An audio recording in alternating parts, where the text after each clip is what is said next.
الحمد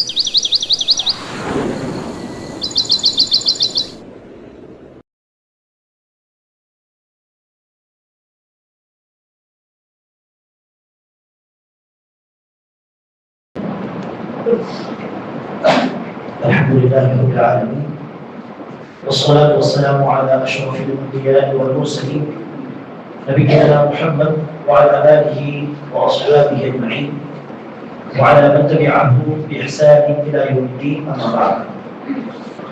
கண்ணியமிக்க சகோதரர்களே, முஹம்மது ரசூலுல்லாஹ், முஹம்மது அல்லாஹ்வின் தூதர் என்று சாட்சி கூறுவதின் நிபந்தனைகள் என்ன என்று நாம் பார்த்தோம். ஒரு நிபந்தனை, முஹம்மது அவர்களை தூதராக ஏற்றுக்கொண்ட பிறகு அவர் செய்தியாக எந்தெந்த விஷயங்களை நமக்கு அறிவித்திருக்கிறார்களோ அது உண்மை என்று கடுகளவு சந்தேகம் இல்லாமல் ஏற்றுக்கொள்வது, நம்பிக்கை கொள்வது. இரண்டாவதாக, அவர்கள் கட்டளையிட்ட விஷயங்களை இயன்றவரை சிறப்பாக செய்ய முயற்சிப்பது. மூன்றாவது நிபந்தனை தான், நபி ஸல்லல்லாஹு அலைஹி வஸல்லம் அவர்கள் காட்டி தந்த வழிமுறைப்படி மட்டுமே அல்லாஹ்வை வணங்குவது. எதை நபிகள் நாயகம் காட்டி தரலையோ அதை கொண்டு அல்லாஹ்வை வணங்க முயற்சிக்க கூடாது. மீறி முயற்சியில் ஈடுபட்டாலும் அது அல்லாஹ்வின் பார்வையில் வணக்கமாக கருதப்படாது, அதற்கு கூலியும் வழங்கப்படாது, நன்மையும் கிடைக்காது. மாறாக அந்த காரியம் மறுக்கப்படும். செய்தவர் அல்லாஹ்வின் பார்வையிலே ஒரு மோசமான குற்றவாளியாக கருதப்படுவார். அதை நாம் என்ன சொல்கிறோம்? பிதஅத்துகள் என்று சொல்கிறோம். நபி வழிபடி அல்லாஹ்வை வணங்குவது இபாதத். நபி காட்டி தராத வழிமுறையில் அல்லாஹ்வை வணங்க முயற்சிப்பது பிதஅத்.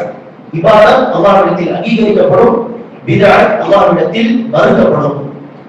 அல்லாஹ் சுப்ஹானஹு வ தஆலா இந்த மார்க்கத்தை கொஞ்சம் கொஞ்சமாக கொள்கை சம்பந்தப்பட்ட விஷயங்களை ஆரம்பத்தில் கொடுத்து, அடுத்து சட்ட திட்டங்கள், வழக்க வழிபாடுகள் என்று கொஞ்சம் கொஞ்சமாக இந்த மார்க்க விஷயங்களை, ஷரியத்துடைய விஷயங்களை ரசூலுக்கு கொடுத்து ஏறக்குறைய 23 வருடங்களில் அல்லாஹ் சுப்ஹானஹு வ தஆலா இந்த மார்க்கத்தை முழுமைப்படுத்திவிட்டார், பரிபூர்ணமாக்கிவிட்டார்.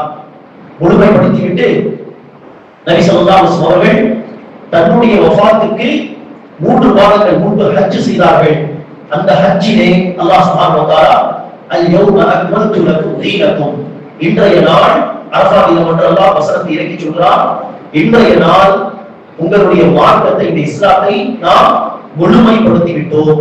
உங்கள் மீது இந்த இஸ்லாம் என்கிற அருள்கொடையை பூர்த்தி செய்து விட்டோம். உங்களுக்காக இந்த இஸ்லாத்தை தீனாக ஏற்றுக்கொண்டோம், பொருத்திக் கொண்டோம் என்று அல்லாஹ் சுப்ஹானஹு வ தஆலா இந்த மார்க்கத்தை முழுமைப்படுத்தி ஒரு நற்செய்தி இறக்கி வைத்து விட்டார். மார்க்கம் ரசூலுடைய வாழ்க்கையிலே முழுமைப்படுத்தப்பட்ட பிறகு புதிதாக விஷயங்களை உருவாக்கினால் அது மார்க்கமாக ஏற்றுக்கொள்ளப்படாது. மார்க்கம் முழுமை பெற்று விட்டது ரசூலுடைய காலத்திலேயே. ரசூலுக்கு பிறகு, ரசூலுடைய வஃபாத்துக்கு பிறகு மார்க்கம் என்கிற பெயரிலே, நன்மை என்கிற பெயரிலே ஒரு புதிய ஒரு விஷயத்தை உருவாக்கினால் அது மார்க்கமாக கருதப்படாது. அதே நேரத்தில் அதை மார்க்கம் என்று சொல்லக்கூடியவர்கள் தன்னுடைய செயலால், நாவால் பிதத்தால் சொல்ல மாட்டார்கள். ஆனால் தன்னுடைய செயலால் என்ன சொல்ல வருகிறார்கள்? இதை ரசூல் சொல்லாவிட்டாலும், காட்டித்தராவிட்டாலும் இது மார்க்கம் தான். என்ன அர்த்தம்? அல்லாஹ் எப்படி மார்க்க விஷயங்களை சொல்கிறானோ அப்படி நமக்கும் மார்க்க விஷயங்கள் சொல்வதற்கான தகுதி உண்டு. அல்லாஹ் எப்படி ஷரியத்தை நமக்கு வழங்குகிறானோ அதே போல் ஷரியத்தை உருவாக்கக்கூடிய ஒரு தகுதி, அதிகாரம் எனக்கு உண்டு. நவுதுபில்லாஹ். அல்லாஹ்வோடு போட்டி போடுகின்ற ஒரு காரியம் இல்லை. அல்லாஹ் எப்படி நமக்கு இப்படி வணங்குங்கள், இப்படி செய்யுங்கள் என்று நமக்கு ஒரு ஷரியத்தை உருவாக்கி தந்திருக்கிறானோ, அதுபோன்று பிதத்வாதிகள் தன் புறத்திலிருந்து புதிய விஷயங்களை உருவாக்கினால் என்ன அர்த்தம்? அல்லாஹ்வுக்கு மட்டும் அதிகாரம் உண்டு ஷரியத்தை கொடுப்பதற்கு, வணங்குவதற்கான வழிமுறைகளை சொல்லித் தருவதற்கான அதிகாரம் அல்லாஹ்வுக்கு மட்டுமா? நான் பாருங்கள் உருவாக்குகிறேன் என்று நாவால் சொல்ல மாட்டார்கள். செயலா பிதத்வாதிகள் இப்படிதான் சொல்கிறார்கள். ஷரியத்தை உருவாக்கி, தன்புறத்தை உருவாக்கி அதை மார்க்கம் என்று சொல்கிறார்கள், ஷரியத் என்று சொல்கிறார்கள், இபாதத் என்று சொல்கிறார்கள். ஆகவேதான் அல்லாஹ்வோடு இவர்கள் ஒரு விதத்திலே போட்டி போடுகிறார்கள் என்கிற அடிப்படையில் அல்லாஹ்வுடைய பார்வையில் இந்த பிதஅத்துகள், ஜினா, மது அருந்துவது, கொலை, கொள்ளை போன்ற பாவங்களை விட மோசமானது. அது சாதாரண ஒரு விதத்தாக இருந்தாலும் சரி, மக்களுடைய பார்வையிலே ஒரு சாதாரண விதத்தாக இருந்தாலும் அல்லாஹ்வுடைய பார்வை அந்த சாதாரண வித மோசமான பல பாவங்களை விட மோசமானது. காரணம் பாவம் செய்யக்கூடியவர்கள், கொலை செய்பவர்கள் அல்லாஹ்வோடு போட்டி போடுவதாக அவர்கள் என்ன செய்யவில்லை, வாதிடவில்லை. ஆனால் பிதஅத்வாதிகள் அல்லாஹ்வோடு போட்டி போடுவதாக என்ன செய்கிறார்கள், நடந்து கொள்கிறார்கள். ஆகவேதான் இந்த விஷயத்தை பிதஅத் செய்யக்கூடியவர்கள் புரிந்து கொள்ள வேண்டும். ரசூல் ஒரு விஷயத்தை காட்டி தந்தார்கள் என்று ஆதாரம் இல்லாமல், ரசூலுடைய ஒரு தெளிவான ஹதீஸ் இல்லாமல் எந்த ஒரு காரியத்தையும் நன்மையாக கருதி இபாதத்தாக கருதி செய்யவே கூடாது.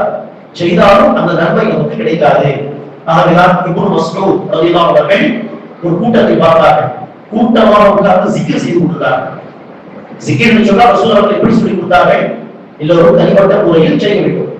தனிப்பட்ட முறையில் செய்யும் பொழுது என்ன செய்யக்கூடாது, எல்லோரும் பரிவாசத்துக்கு அத்தனை பேரும் சுப்ஹானல்லாஹ் சுப்ஹானல்லாஹ் சுப்ஹானல்லாஹ் அல்ஹம்துலில்லாஹ் என்று சத்தமாக சொல்லக்கூடாது.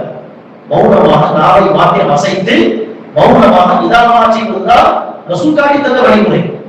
ஆனால் அந்த மக்களும் கூட்டமாக செய்கிறார்கள். கூட்டு சிக்கல் சத்தமாக சொல்கிறார்கள். சத்தமாக சொன்னாலும் கூட்டு சிக்கல் செய்ய முடியும். இதை பார்த்த இப்னு மஸ்ஊத் அவர்கள் தடுத்தார்கள், இப்படி செய்யாதீர்கள். அதற்கு அந்த கூட்டத்தில் ஒருவர் வந்து சொல்கிறார், நாங்கள் நன்மையை தானே நாடுகிறோம், நன்மை செய்ய வேண்டும், நன்மை அடைய வேண்டும் என்பதுதான் நம்முடைய நோக்கம் என்று சொன்னார்கள். அதற்கு இப்னு மஸ்ஊத் சொன்னார்கள், எத்தனையோ பேர் நன்மை அடைய வேண்டும் என்று நாடுவார்கள், ஆனால் அந்த நன்மையை அடைய மாட்டார்கள். காரணம் என்ன, அந்த நன்மை அடைவதற்கு அவர்கள் நபி வழியை தேர்வு செய்திருக்க வேண்டும். நன்மை அடைய வேண்டும் என்கிற எண்ணம் நீயத் சுத்தமாக இருந்தால் மட்டுமே போதாது. அதற்கு வெளிப்படையாக நபி வழியை தேர்வு செய்வது அவசியம். உதாரணத்துக்கு நான் டெல்லி போக வேண்டும், ஆசைதான் எனக்கு, ஏதோ ஒரு முக்கியமான வேலை, டெல்லி போக வேண்டும் என்கிற ஆசை. அதற்கு நான் என்ன செய்ய வேண்டும், டெல்லி போகிற ட்ரெயினை செலக்ட் செய்து அதை ஏறி உட்கார்ந்து போக முடியும். டெல்லி போக வேண்டும் என்கிற ஆசை, ஆனால் அப்படி ஆப்போசிட் டைரக்ஷன் கேரளாவுக்கு போக வேண்டிய ட்ரெயின் ஏறி உட்கார்ந்து விட்டு நான் டெல்லி போக வேண்டும் என்று சொன்னாலும் டெல்லி போய் சேர முடியாது. ஆப்போசிட் இன்னும் தூரமாக போய்விடுவோம். ஆகவே நன்மையை அடைய வேண்டும் என்கிற ஆசை மாத்திரம் போதாது. அந்த நன்மை அடைவதற்கு நபிகள் நாயகம் காட்டுகிற வழிமுறை என்ன, தொழுவது, நோன்பு நோற்பது, திக்ர் செய்வது, திலாவத் செய்வது, அதில் ரசூல் சொல்லிக் கொண்ட வழிமுறை என்ன, எந்த விதத்தில் அந்த வணக்கத்தை செய்ய வேண்டும். ஒரு வணக்கத்தை யாராவது சொன்னால் இது நபிகள் நாயகம் சொன்னார்களா, ஹதீஸ் உண்டா, ரசூல் இப்படி செய்தார்களா, சஹாபாக்களுக்கு சொல்லிக் கொடுத்தார்களா என்று பார்த்து விசாரித்துதான் செய்தோம். ஒரு காரியத்தை செய்ய வேண்டும், இஸ்லாத்தில் இல்லாத, ஹதீஸில் இல்லாத ஒரு விஷயத்தை செய்தால் அதில் எந்த ஒரு நன்மையும் கிடைக்காது. மாறாக அல்லாஹ்விடத்தில் அல்லாஹ்வோடு போட்டி போடுகின்ற ஷரியத்தை உருவாக்கக்கூடிய விஷயத்திலே போட்டி போடுகின்ற பெரிய பாவிகளாக நாம் ஆகிவிடுவோம். ஆகவேதான் விசுவாசம் சொன்னார்கள், காரியங்கள் மிக மோசமான காரியங்கள் மார்க்கம் என்கிற பெயரில் உருவாக்கப்படும் புதிய விஷயங்கள்.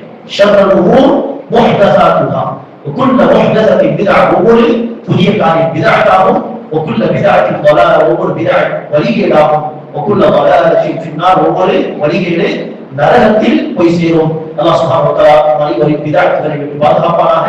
இபாதத் என்கிற பெயரில் அல்லாஹ்வை நெருங்கக்கூடிய நல்ல நியத்தோடு நன்மை செய்ய வேண்டும் என்கிற ஆர்வத்தோடு நாம் இறங்கும் பொழுது நபி வழிப்படி மட்டுமே அல்லாஹ்வை வணங்கி வழிபடக்கூடிய மக்களாக அல்லாஹ் நம்மை ஆக்கிரமிப்பானாக. ஆமீன். வாஹ் தஅவானா அல்ஹம்துலில்லாஹி ரப்பில் ஆலமீன்.